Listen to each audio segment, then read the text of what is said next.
Hello friends, welcome to bright words academy. So friends आज के video में हम लोग पीजीटी का जो प्रैक्टिस सेट देख रहे थे, तो आज हम लोग उसके आगे क्वेश्चन देखेंगे।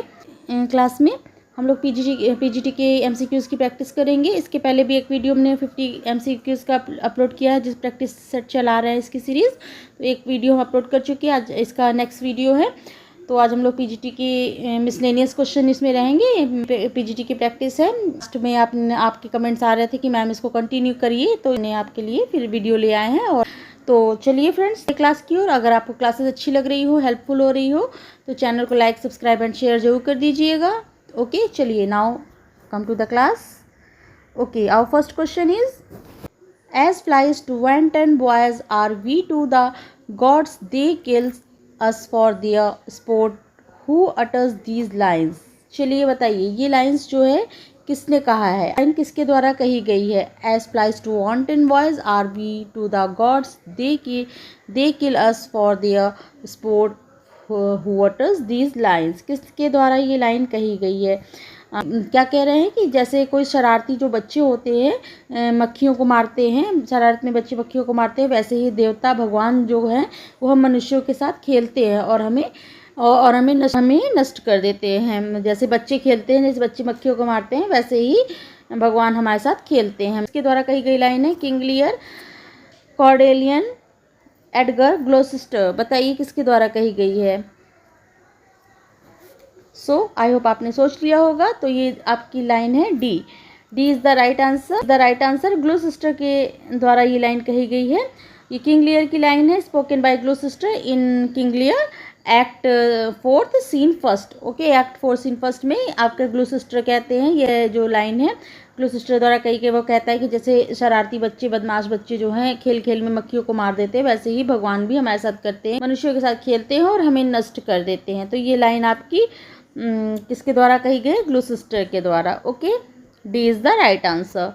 चलिए next. Bacon did not write, Bacon ने का कौन सा वर्क नहीं है। Confessio, Amantis, New Atlantis, Novum Organum, Advancement of Learning. बताइए कौन सा वर्क आपका इसमें से बेकन का नहीं है। ओके, तो आपका यहाँ पर राइट आंसर ए हो जाएगा, कन्फ्यूशियो एमेंटिस। ये आपका बेकन का नहीं है, आपका जॉन गॉवर का ने लिखी है। ये बेकन की नहीं है, आपकी जॉन गॉवर का वर्क है। ओके, तो यहाँ पर राइट आंसर कन्फ्यूशियो एमेंटिस हो जाएगा। ये next. Mephistopheles is one of the most interesting character in play. Mephistopheles जो कैरेक्टर है वो आपका किसके द्वारा रचा गया है, किसके वर्क का कैरेक्टर है। Thomas Kyd, Ben Jonson, Christopher Marlowe, Webster. तो यहाँ पर आपका राइट आंसर सी हो जाएगा। ओके, तो Mephistopheles is the demon in Doctor Faustus, और ये आपके जो डॉक्टर फॉस्टस है क्रिस्टोफर मार्लो द्वारा लिखा गया है। तो मार्लो के डॉक्टर फॉस्टस का एक डेमोन है। ओके, तो राइट आंसर हो जाएगा सी, क्रिस्टोफर मार्लो। नेक्स्ट। और आपका हमें स्कोर आप हमें ज़रूर बताइएगा। आप at the end of the video आप हमें स्कोर ज़रूर शेयर करिएगा कि आपके इसमें कितने आपके सही रहे। Okay, Apology for Poetry was written by, किसके द्वारा, किसका वर्क है ये। Philip Sidney, Edmund Spenser, Ben Jonson, PB Shelley. बताइए किसका वर्क है। A is the right answer, Philip Sidney. This is an early work of literary criticism. Philip Sidney का यह एक ग्रंथ काव्य है। Is the right answer, Philip Sidney. चलिए next. The line fair is foul, Shakespeare's and fouls is fair is from.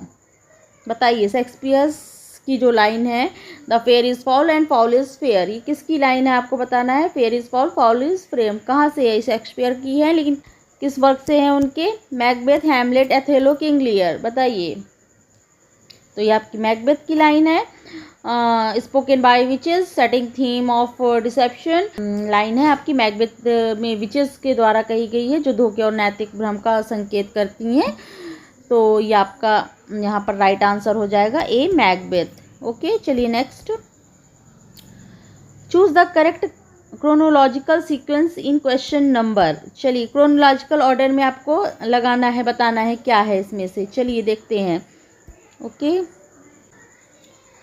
तो बताइएगा कि इसमें से कौन सा वर्क पहले आया, कौन सा बाद में आया है, ये आपको क्रोनोलॉजिकल ऑर्डर में लगाना है। Essay on dramatic poesy, Areopagitica, Urn Burial Religio Medici या Areopagitica, Urn Burial Religio Medici, essay on dramatic Poaceae.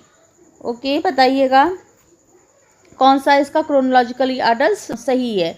रेलिजियो Medici, एरोबेजिटिका, अनबरियल, essay on dramatic poesy. Urn Burial, essay on Areopagitica, Religio Medici, dramatic poesy. चलिए बताइए इनमें से कौन सा आपका ऑर्डर सही है, बताइएगा।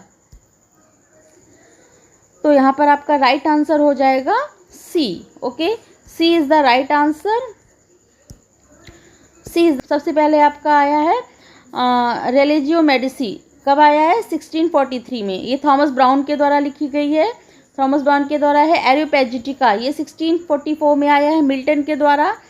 देन आपका अनब्यूरल आया है 1658 में, ये भी आपके थॉमस ब्राउन के द्वारा लिखी गई है। फिर देन ऐसे ऑन ड्रामेटिक पॉलिसी, ये आपका ड्राइडेन का वर्क है 1668 में। तो ये आपके क्रोनोलॉजिकली ऑर्डर में आपका सी राइट हो जाएगा। रेलिजियो Medici, एरोबेजिटिका, अनबरियल, essay on dramatic poesy, ये C is the correct answer. Okay, C is the right answer. Next भी आपका ये आपके कुछ इधर के कुछ क्वेश्चन हमने क्रोनोलॉजिकल ऑर्डर में लिए हैं, क्योंकि इससे भी ऐसे भी क्वेश्चन आपके एग्जाम्स में पूछे जाते हैं। ओके, तो चलिए अब राइटर में बताइएगा। कमला दास, सरोजनी नायडू, तोरू दत्त, मीना अलेक्जेंडर। मीना अलेक्जेंडर, तोरू दत्त, सरोजनी नायडू, कमला दास। सरोजनी नायडू, कमला दास, मीना अलेक्जेंडर, तोरू दत्त। तोरू दत्त, सरोजनी नायडू, कमला दास, मीना अलेक्जेंडर। अब इनमें से सही क्रम लगाइए कि कौन पहले है कौन बाद में है, इसका सही क्रम लगाइए। ओके, आई होप आपने लगा लिया होगा। चलिए अब हम बताते हैं। तो यहाँ पर आपका राइट आंसर हो जाएगा डी। सबसे पहले तोरू दत्त, फिर सरोजनी नायडू, फिर कमला दास, फिर मीना अलेक्जेंडर। ओके, तो यहाँ पर आपके राइट आंसर डी हो जाएगा। तो आपका सही यहाँ पर ऑर्डर क्या है? Toru Dutt, Sarojini Naidu, Kamala Das, Meena Alexander. Okay, D is the right answer हो जाएगा। D is the correct answer. Next पे आएंगे। The well rot Urn the verbal Icon theory of literature, literary theory and introduction. ये वर्क्स हैं कुछ, तो इन वर्क्स को क्रोनोलॉजिकली ऑर्डर में आप लगाइए, बताइए कौन सा सही रहेगा। The well rot earn theory of literature, the verbal icon, literary theory and introduction, the verbal icon, the well rot urn literary theory and introduction, theory of literature, literary theory and introduction, the well rot earn theory of literature, the verbal icon. तो बताइए इसमें से क्या आपका सही रहेगा? Right answer हो जाएगा यहाँ पर आपका राइट आंसर हो जाएगा A. A is the right answer. First आपका द वेल रॉट अर्न आया, देन आपका the verbal Icon theory of literature आया, फिर देन आपका लिटरेरी थ्योरी एंड इंट्रोडक्शन आया। ओके, आपका फर्स्ट है द वेल रोट ऑन, ये आपका बाय क्लिंथ ब्रुक्स का वर्क है, जो कि आपका 1947 में आया था। लैंडमार्क टेक्स्ट है of New Criticism focusing on the unity of poetry through paradox and irony. Okay, और नेक्स्ट वर्क आपका है the verbal Icon theory of literature, तो W.K. विमसेट एंड मॉनरे बियर्डस्ले का वर्क है, जो कि 1954 में पब्लिश हुआ था। आपका आया 1947, फिर नेक्स्ट आया 1954 and the last literary theory and introduction, ये आपका आया है, ये आपका 1983 में आया है। किसके द्वारा लिखा गया है? टेरी इग्लेटन के द्वारा लिखा गया, जो कि 1983 में आया है। A mixed oriented introduction to literary theory in the post structuralist age की है। ओके, तो ये आपका फर्स्ट आपका आया है 1947, नेक्स्ट आया है 1954 और फिर लास्ट आया है आपका 1983। ओके, तो यहाँ राइट आंसर ए हो जाएगा करेक्ट। ओके, तो here is the right answer ए। यहाँ कुछ ऊपर नीचे लिख गया है, तो यहाँ पर आपका राइट क्रोनोलॉजिकल ऑर्डर यहाँ पर ए ही रहेगा, ये आपका ए करेक्ट आंसर है। ओके, चलिए यहाँ पर कुछ गलत लिख गया था। चलिए आगे देखते हैं। Nobel Prize winners in literature, winners Nobel Prize के बताइए।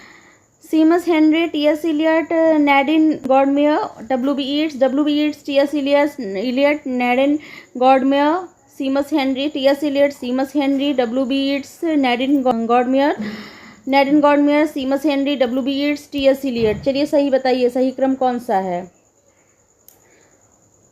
आपका राइट आंसर बी हो जाएगा।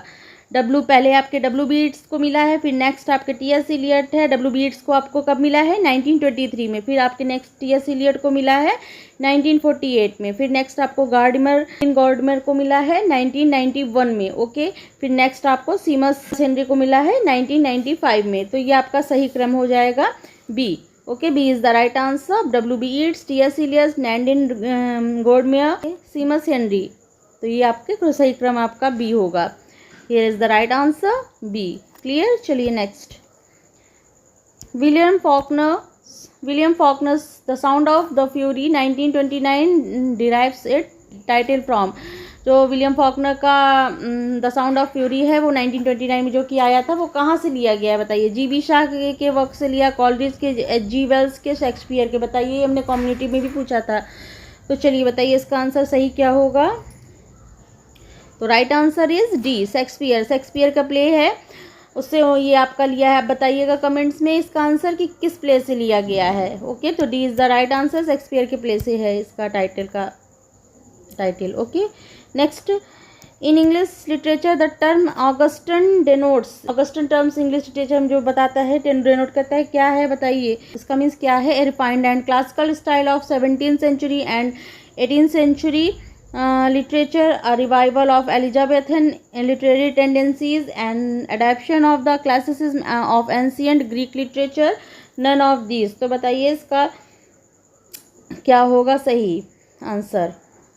तो राइट आंसर ए हो जाएगा, refined and classical style of 17th century एंड 18th century literature. Okay, 17 and 18th century का जो साहित्य संतुलन, तर्क और क्लासिकल शैली जिसमें प्रमुख थी, वो आपको ऑगस्टन डिनोट्स करता है। क्या डिनोट्स करता है? कि 17वीं शताब्दी में refined classical style of 17-18th century literature, 17वीं 18वीं शताब्दी की साहित्य जिसमें संतुलन, तर्क और क्लासिकल शैली जिसमें प्रमुख थी। ये तो आपका राइट आंसर हो गया यहाँ पर A. Okay, next. Transitional period in 18th century stretches from 1750 to. Trans year है जहाँ पर 1750 के से जब एक चेंज हुआ है, ट्रांसमिशन हुआ है पीरियड का। तो कौन सा पीरियड है बताइएगा? 1760, 1770, 1780, 1798। तो यहाँ पता होगा, सिंपल है, D is the right answer.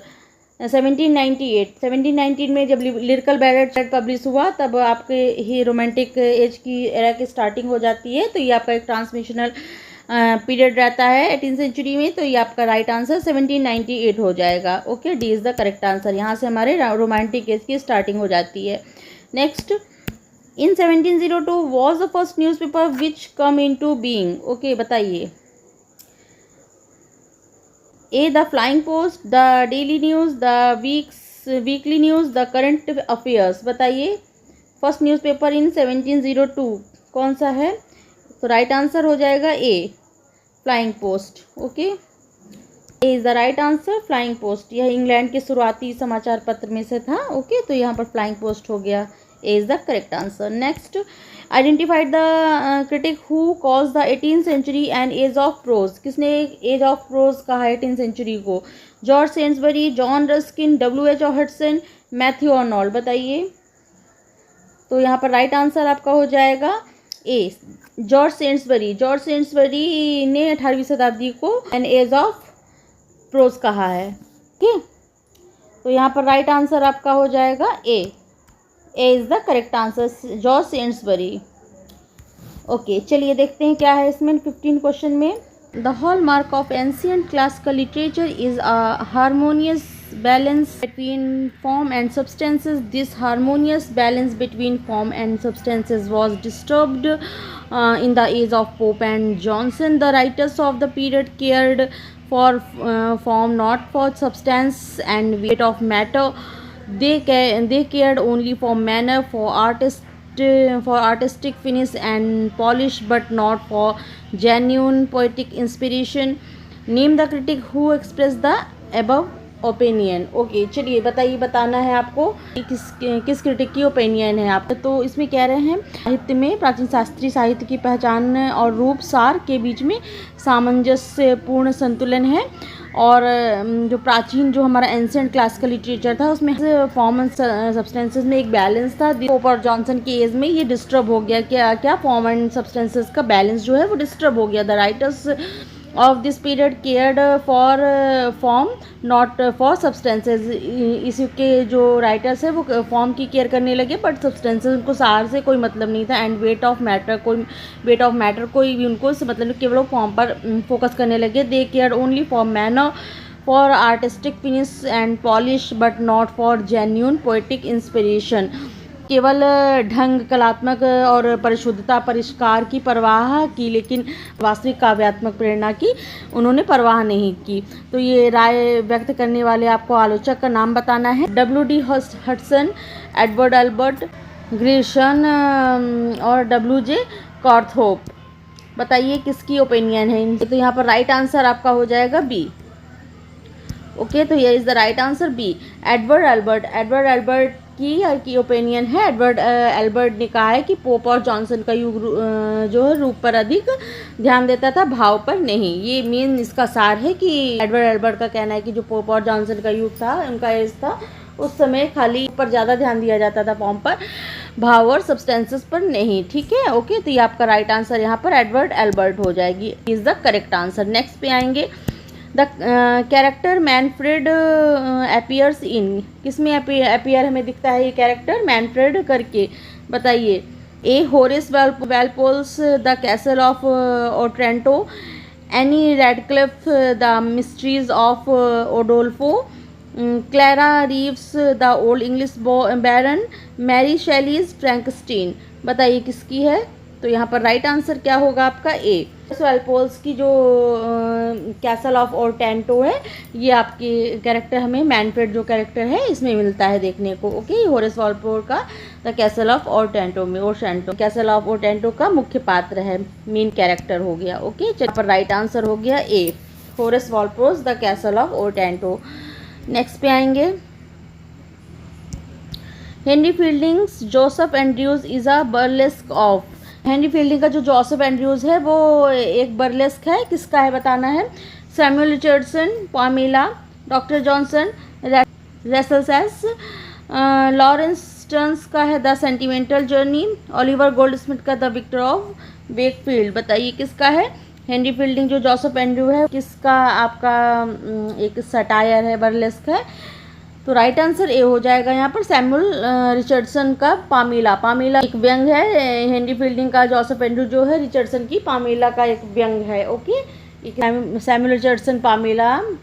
Fielding wrote Joseph Andrews as a comic response to Richardson moralistic novel Pamela. Okay, ये पामेला का आपका एक व्यंग है। राइट आंसर यहाँ पर आपका क्या हो जाएगा ए, सैमुअल रिचर्डसन पामेला का एक ही व्यंग है, बर्लेस्क। ओके, चलिए नेक्स्ट पे आएंगे। Which of the following novels is the biography of the famous thief and thief taker who was hanged as Newgate. बताइएगा। Biography of thief and thief taker hanged at Newgate, ये किसकी biography है।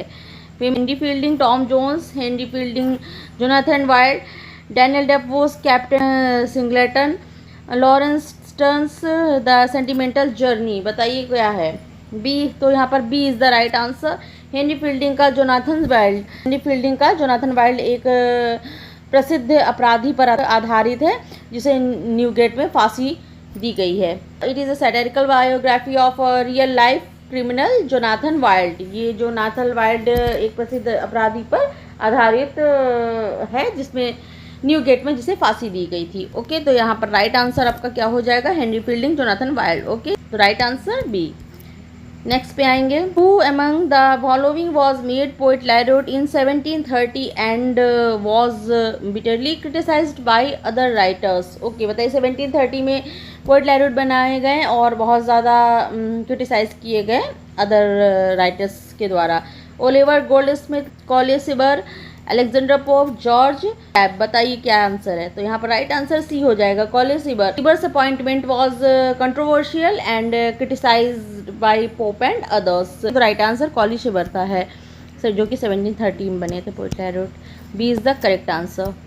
Next, who said poetry is the rhythmic creation of beauty, किसने कहा है poetry को rhythmic creation of beauty, ये किसका स्टेटमेंट है बताइए। Emily Dickinson, Edgar Allan Poe, John Keats, William Carlos William. Answer यहाँ पर बी हो जाएगा, Edgar Allan Pope. Edgar Allan Pope ने कहा है poetry is the rhythmic creation of beauty. Okay, तो राइट आंसर ए बी रहेगा, एडगर एलन पोए। इस पे आएंगे, a great essayist and journalist is known as Alpha of the Plough, identify him. Alpha essayist and journalist हैं जिसको जानते हैं हम अल्फा ऑफ द प्लो के नाम से, कौन है बताइए। GK. Chesterton, AG. Gardiner, Robert Lynd, Bertrand Russell, बताइए कौन है। तो राइट आंसर बी हो जाएगा, AG. Gardiner. This was the pen name Gardiner used for his essays. AG. Gardiner ने अपने जो एसेज लिखे हैं अल्फा ऑफ द प्लो के नाम से। राइट आंसर आपका यहाँ पर क्या हो जाएगा, AG. Gardiner. Next, identify the author of the old lamps for the new, बताइए old lamp for the new के ऑथर कौन है। Hilaire Belloc, AG. Gardiner, WH. Hudson, Lytton Strachey, बताइए। तो राइट आंसर क्या होगा यहाँ पर, A is the right answer, Hilaire Belloc. Belloc was a famous essayist and satirist. Okay, तो राइट आंसर हो गया हिलेरी बेलॉक। एक आपके ये कौन थे, फेमस एसेइस्ट एंड सटायरिस्ट थे। Okay, next, which of the following arrangement of A G. Gardiner works is in the correct chronological sequence, बताइए करेक्ट क्रोनोलॉजिकल ऑर्डर बताइए गार्डनर्स के वर्क्स हैं, बताइए। चलिए फिर हम यहाँ पर डायरेक्ट आंसर पे ही आते हैं। ए इज़ द राइट आंसर हो जाएगा यहाँ पर। पहला क्या है, पेबल्स ऑन द शो, फिर आपका क्या है, leaves in the wind, pleasure of ignorance, the money box, the green man, doctor Johnson and company. तो ये गार्डनर की रचनाओं का सही क्रम हो गया। ओके, तो इनमें से आपका राइट आंसर ए हो जाएगा, pebbles on the shore, leaves in the wind, the pleasure of ignorance, the money box, the green man and Doctor Johnson and company. A is the correct answer, ये AG. Gardiner के works का सही क्रम है आपका, A is the correct answer. Next, the diary of Samuel Pepys begins after, किसके बाद लिखी गई diary of Samuel Pepys. Okay, बताइए। Restoration, the Glorious Revolution, the reformation, the French Revolution. तो he is the right answer आपका हो जाएगा A is the correct answer, the Restoration. Pepys recorded events after the Restoration of Charles second, जो कि आपके 1660 में थे। पेपीज की डायरी रेस्टोरेशन 1660 के बाद की घटनाओं का विवरण देती है। Right answer is the A, the restoration. चलिए नेक्स्ट पे आएंगे, the pre Raphaelite aimed at. Pre Raphaelite का एम क्या रहा इनमें से, rejecting the tradition of Renaissance poetry exemplified by Raphael, returning to earlier Italian styles before Raphael and emphasising the connection between poetry, painting and fine arts, achieving perfection of form and depicting और creating beauty for its own sake, all of these. चलिए बताइएगा इसमें से क्या होगा।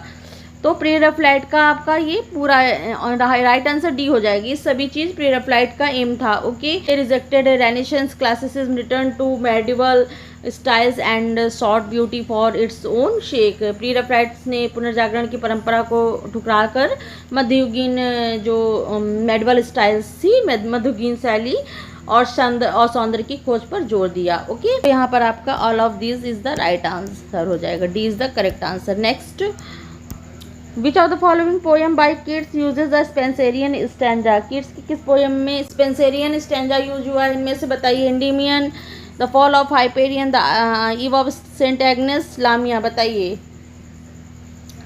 तो right answer C हो जाएगा, the Eve of Saint Agnes. This narrative poem is written in Spenserian stanza, the is the correct answer. Next, the term egotistical sublime was coined by, बताइए, important है। egotistical sublime किसने coined किया है, तो यहाँ बताइए। ST. Coleridge, John Keats, William Wordsworth, William Hazlitt. important है। Okay, बताइए। तो राइट आंसर डी हो जाएगा, William Hazlitt. Hazlitt use this term for Wordsworth self-centred poetry. William Hazlitt ने वर्ड्सवर्थ की आत्मकेंद्रित कविता के लिए यह शब्द प्रयोग किया था, क्या, ईगोस्टिस्टिकल सबलाइम। ये वर्ड्सवर्थ के लिए यूज किया है किसने, विलियम हैजलिट ने। तो राइट आंसर डी हो जाएगा, William Hazlitt. Clear. Next, who wrote by pseudonym of Eric Blair, Eric Blair pseudonym से किसने लिखा है बताइए? George Orwell, CP Snow, Joyce C Cary, John Masters, बताइए किसने लिखा है? ओके, तो here is the right answer A, George Orwell. Orwell is the author of Animal Farm and, तो एरिक ब्लेयर का उपनाम जॉर्ज ऑरवेल था। ओके, तो राइट आंसर यहाँ पर जॉर्ज ऑरवेल हो जाएगा, सोडेनियम था इनका। A is the correct answer. Next, who among the following novelist was Cambridge university scientist and civil servant, बताइए? सिविल सर्वेंट, ओके, चलिए बताइए। सिविल सर्वेंट और साइंटिस्ट दोनों थे कैम्ब्रिज यूनिवर्सिटी के, तो बताइए कौन है? Sir CP Snow, Antony Powell, Paul Scott, Kingsley Amis. तो here is the right answer, आपका हो जाएगा A, CP Snow. Sir CP Snow is known for Strangers and Brothers series. CP Snow आपके साइंटिस्ट और सिविल सर्वेंट्स दोनों ही थे। Okay, तो राइट आंसर यहाँ पर ए हो जाएगा। A is the correct answer, sir CP Snow. चलिए next, Molly Bloom. Molly Bloom is a character in James Joyce, बताइए जेम्स जॉयसी का एक करेक्टर है। मॉली ब्लूम क्या कौन है, किसका है, किस चीज़ में है? Portrait of the artist of as a young man, Dubliners, Ulysses, tiles, बताइए? तो राइट आंसर सी हो जाएगा। मॉली ब्लूम जेम्स जॉयस की यूलिसेस का पात्र है, बस पात्र है यूलिसेस का। C is the correct answer. Next, Eliot uses the term objective correlative in his essay. Objective, ये भी इंपॉर्टेंट है, ये टर्म से तो बहुत ही इंपॉर्टेंट हो जाते हैं आपके, तो आपका ये भी इंपॉर्टेंट बनता है। ओके, ऑब्जेक्टिव कोरिलेटिव इलियट ने किस ऐसे में यूज़ किया है? The metaphysical poets, Hamlet, traditional and the individual talent, दाते, बताइए? तो ये आपका B is the right answer हो जाएगा। Hamlet, Eliot used in his essay Hamlet and his problems. Eliot ने हैमलेट एंड हिज प्रॉब्लम्स में यह शब्द यूज किया है, प्रयोग किया है। ओके, तो राइट आंसर हो जाएगा B, Hamlet, Hamlet and his problems. Okay, next, Seamus Heaney was awarded the Nobel prize for literature in the year, बताइए? इस ईयर में नोबेल प्राइज मिला है सीमस को 1995, 1996, 1997, 1998, बताइए किसका है, क्या राइट आंसर होगा? तो here is the right answer आपका ए हो जाएगा, 1995 में सीएमस हेने को पुरस्कार मिला है। ओके, लिटरेचर में सीमस हेने को 1995, A is the correct answer. Next, The pamphlet on the Irish condition and address to the Irish people was composed by, एक पैम्पलेट है इरिश कंडीशन के ऊपर and address to the Irish people, किसके द्वारा compose किया गया है? W.B. Yeats, P.B. शैली, जोनाथन स्विफ्ट, G.V. शाह, बताइए किसके द्वारा हुआ है? तो B is the right answer, P.B. Shelley. It is one of the Shelley's political pamphlet. Shelley ने आयरलैंड के लोगों के लिए यह पैम्पलेट लिखा था। ओके, तो राइट आंसर यहाँ पर बी हो जाएगा, P.B. शैली के द्वारा लिखा गया है। Next, who is the forerunner of the Vision School Australian poetry, Vision School of Australian poetry का फॉररनर कौन है, दूत कौन था Vision School of Australian poetry का? R.G. Fitzgerald, Judith Wright, Hugh MC. Gay, AD Hope. तो right answer क्या होगा यहाँ पर? D is the right answer, AD Hope. He was the leading Australian poet noted for classical style. Okay, वो AD hope को Vision School का अग्रदूत माना जाता है। ओके, तो D is the correct answer, AD Hope. Next, Martin Mills is the pseudonym of, Martin Mills किसका pseudonym है? Martin Boyd, William Baylebridge, H.M. Green, Randolph Stow, बताइए? तो right answer A, Martin Boyd. Martin Boyd ने यह उपनाम प्रयोग किया है सोडेनियम, किसने? मार्टिन बॉयड ने। तो राइट आंसर ए हो जाएगा। Next, name the novelist who won the Premier's prize in 2001 for his novel the Dirt Music. Dirt Music के लिए प्रीमियर प्राइज 2001 किसको मिला है? Elfriede Jelinek, David Roberts, Tim Winton ने, नन ऑफ दीज। तो right answer यहाँ पर क्या होगा? C, Tim Winton. Winton is a major contemporary Australian novelist. Tim Winton को इस उपन्यास के लिए 2001 में पुरस्कार मिला है डर्ट म्यूजिक के लिए। ओके, तो यहाँ पर राइट आंसर सी हो जाएगा। नेक्स्ट पे आएंगे टिम विंटन।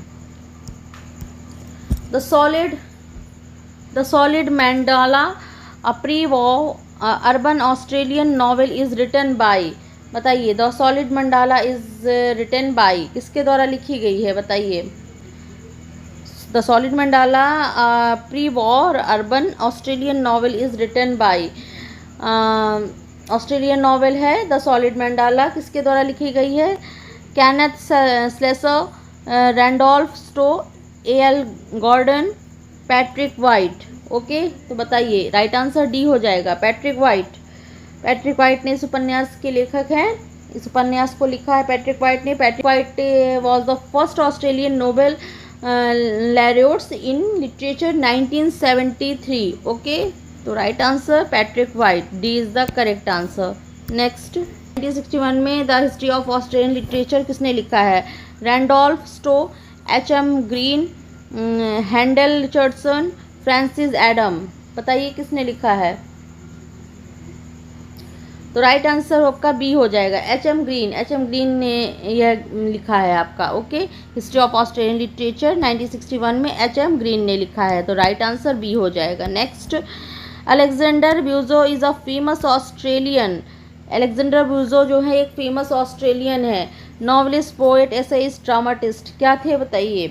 अलेक्जेंडर ब्यूजो जो हैं वो आपके ड्रामाटिस्ट थे। Okay, D is the correct answer, D is the right answer, dramatist. Okay, next पे आएंगे। Who among the following novelist pioneered the regional novel in Indian English novel, बताइए novelist कौन अद्वितीय था, पायनियर था रीजनल नॉवेल में, Indian English writer में कौन अद्वितीय है, पायनियर है रीजनल नॉवेल के लिए कहा जाता है। राव, आर.के. नारायण, के.एस. वेंकटरमणी, मुल्कराज आनंद, बताइए कौन है। तो राइट आंसर यहाँ पर आपका हो जाएगा B, B is the right answer, R K. Narayan, pioneer of regional novel in Indian English, R K. Narayan. He created the fictional town of Malgudi. R K. Narayan को भारतीय अंग्रेजी उपन्यास का क्षेत्रीय प्रवर्तक भी कहा जाता है। ओके, तो ये आपका राइट आंसर यहाँ पे आर.के. नारायण हो जाएगा, B is the correct answer, R K. Narayan. Next, R K. Narayan created the region known as, K Narayan का काल्पनिक जो नगर था वो कौन था बताइए। Wessex, Waverley, Malgudi, Lake District. तो राइट आंसर यहाँ पर आपका हो जाएगा Malgudi, C is the right answer, Malgudi. Malgudi R K. Narayan का एक काल्पनिक नगर था। ओके, तो यहाँ पर राइट आंसर आपका हो जाएगा Malgudi, C is the correct answer. Next, which of the following is a visionary work by William Blake, कौन सा इसमें से विजनरी वर्क है विलियम ब्लेक का। The Song of Los, Song of Experience, Poetical Sketches, the vision of the Daughters of Albion, बताइए। तो here is the right answer D, the vision of the Daughters of Albion. यह Blake का एक प्रतीकात्मक और भविष्य दृष्टा काव्य है। ओके, तो ये visionary work of William Blake, ये आपका the vision of daughters of Albion, the right answer D, D is the correct answer. Next, Ramaswamy is a character in, Ramaswamy character किसमें है। आनंद से across the black waters, R K. Narayan the guide, Raja Rao serpents and the rope, none of the above, बताइए।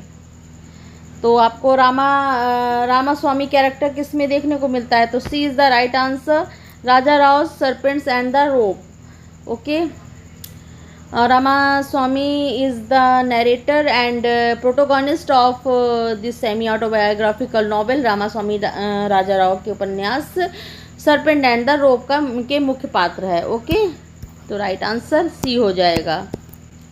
चलिए next, beauty is truth, truth beauty, that is all ye know on earth and all ye need to know नो, बताइए किसकी lines है। Wordsworth, Keats, Shelley, Alfred Tennyson, पता होगा ये आपको, B is the right answer, ये जॉन कीट्स की लाइन्स हैं। ओके, कीट्स के O2 ग्रेशियन की लाइन है। Okay, is the B is the correct answer यहाँ से। ओके, तो Keats is the right answer. Next, death be not proud though some have called thee mighty and dreadful, okay चलिए बताइए ये line किसके ने लिखी है, किसके वर्क की है बताइए। George Herbert, John Milton, John Donne, Andrew marvel. तो C is the correct answer यहाँ पे हो जाएगा जॉन डन। जॉन डन का जो होली सोनेट 10th है ये इसकी लाइन है। This is the opening line of the John Donne's Holy Sonnet 10, death be not proud. Okay, Donne personifies death, mocking it as powerless because eternal life through faith makes death only a temporary sleep. It's one of the most famous metaphysical poems. Okay, तो यहाँ पर C Donne is the right answer हो जाएगा। Holi sonnet 10th की book है, John Donne right answer. Next, frailty Dai name is women. ये बताइए किसकी लाइन है। फ्रेलिटी बेवफाई तुम्हारा दूसरा नाम औरत है। बताओ Macbeth, Hamlet, King Lear, Othello. तो ये आपको frailty Dai name is women, तो ये हैमलेट की लाइन है, ये हैमलेट ही कहता है। ओके, तो ये विलियम शेक्सपियर के हैमलेट की लाइन है। B is the correct answer. Next, water water everywhere nor any drop to drink. पानी ही पानी सब जगह है लेकिन एक भी बूंद पीने के योग्य नहीं है। बताइए किसकी लाइन है। PB. Shelley, Lord Byron, Samuel Taylor, Coleridge, William Blake. तो ये लाइन आपकी सैमुअल टायलर कॉलेरिज की है, एस.टी. कॉलेरिज की है। The rime of the ancient mariner की है। Okay, o brave new world that has such people in it. तो ये लाइन किसकी है बताइए। The Tempest, Shakespeare, Utopia, Thomas More, Brave new World, Aldous Huxley, Hamlet, Shakespeare. किसकी है बताइए। A is the right answer. The Tempest की है, शेक्सपियर की टेम्पेस्ट की है। Spoken by Miranda in Shakespeare the Tempest, act 5 scene first. Miranda is astonished when she people outside her small island for the first time. तो ये Miranda कहती है act 5 scene first में। ओके, तो राइट आंसर यहाँ पर हो जाएगा the Tempest, William Shakespeare. Next, cowards die many times before their death, the valiant never taste of death but once। बताइए ये लाइन किसकी है और किस प्ले की है बताइए। Shakespeare, Julius Caesar Shakespeare, Hamlet Shakespeare, King Lear Shakespeare. तो यहाँ पर राइट आंसर हो जाएगा आपका B is the right answer. ये जूलियस सीजर की लाइन है, शेक्सपियर का जूलियस सीजर है जो वो उसकी लाइन है। Caesar says this to his wife California, dismissing her fears about omens। तो her argues that brave men face death only once while cowards suffer repeated fear। Okay, जब जो brave man है वो तो एक बार डेथ हो गई तो हो गई, वो केवल एक ही बार ओनली वंस टाइम ही फेस करता है। बट जो कावर्ड्स होते हैं वो सफ़र रिपीटेड फियर, अपने फियर के कारण बार बार उस डेथ को रिपीट करते रहते, सफ़र करते रहते हैं। तो यहाँ पर ये लाइन जूलियस सीजर कहता है अपनी वाइफ से, शेक्सपियर का प्ले है। ओके, तो right answer B, Julius Caesar, William Shakespeare. Next and last. Okay, चलिए बताइए। If winter's come can spring be far behind is the closing line of. बताइए if winter's come can spring be far behind. जब अगर इस winter आई है तो उसके पीछे स्प्रिंग भी है। तो ये लाइन किसकी है। Ode to the West Wind, PB. Shelley. Ode to Autumn, John Keats. Adonais, PB. Shelley. Prometheus Unbound, PB. Shelley. बताइए, तो यहाँ पर राइट आंसर आपका हो जाएगा A, Ode to the West Wind. PB. Shelley का Ode to the West Wind है, इसकी लाइन है जो कि 1819 में आया था। Sally addressed the wind as a destroyer and preserver, symbolizing hope after hardship. The line means that after the winter of suffering, the spring of renewal and joy must surely follow. Okay, after the winter के बाद अगर suffering हो रहा है तो spring वो जो है renewal और joy must surely है उसके पीछे। ओके, तो ये राइट आंसर ए हो जाएगा, to the West Wind, PB. Shelley के। ओके, जो 1819 में आया था। तो ये हमारे आज के 50 क्वेश्चंस हो गए, प्रैक्टिस हो गई इसकी। तो आई होप आपको क्लियर हुए होंगे, समझ में आए हुए होंगे। और कितना स्कोर रहा ये हमें आज जानना है। इस वीडियो में आपके कितने आपके क्वेश्चंस सही रहे, इसका स्कोर हमें ज़रूर बताइए कमेंट सेक्शन में। आज थोड़ा हर टॉपिक से हमने कवर करने की कोशिश की है, मॉडरेट से ऊपर भी रखा है हमने। तो आई होप आपको अच्छे लगे होंगे, क्लियर हुए होंगे। कितना स्कोर रहा ज़रूर बताइएगा। तो कैसी लगी क्लास ये भी बता दिया करिए कमेंट सेक्शन में। और इस तरह की अगर आप क्लास और चाहते हो तो हमारे चैनल को लाइक एंड सब्सक्राइब भी ज़रूर कर लीजिए, अभी तक आपने नहीं किया है तो। और वीडियो को भी ज़्यादा से ज़्यादा शेयर कर दिया करिए, ओके, क्योंकि हमें भी अच्छा रिस्पांस मिलता है तो हमें भी वीडियो बनाने का मोटिवेशन मिलता है। तो अच्छा रिस्पांस मिलता रहेगा तो हम इसी तरह कंटिन्यूसली आपको इस तरह प्रैक्टिस सेट देते रहेंगे। और अदरवाइज़ अगर आपका ही रिस्पांस अच्छा नहीं मिलता तो फिर वीडियो का कोई मतलब नहीं रह जाता। तो ज़्यादा से ज़्यादा लाइक शेयर कर दिया करिए, और सब न्यूज़ व्यूवर्स है तो सब्सक्राइब भी ज़रूर कर दीजिए। चलिए फ्रेंड्स, फिर मिलते हैं एक नए प्रैक्टिस सेट के साथ। ये आपके मिसलेनियस क्वेश्चन का प्रैक्टिस सेट है, इसके पहले हम एक और अपलोड कर चुके हैं, तो आई होप आपको अच्छे लगे होंगे। आप चलते हैं न्यू MCQs के साथ नेक्स्ट वीडियो में। Okay, thank you, thanks for watching.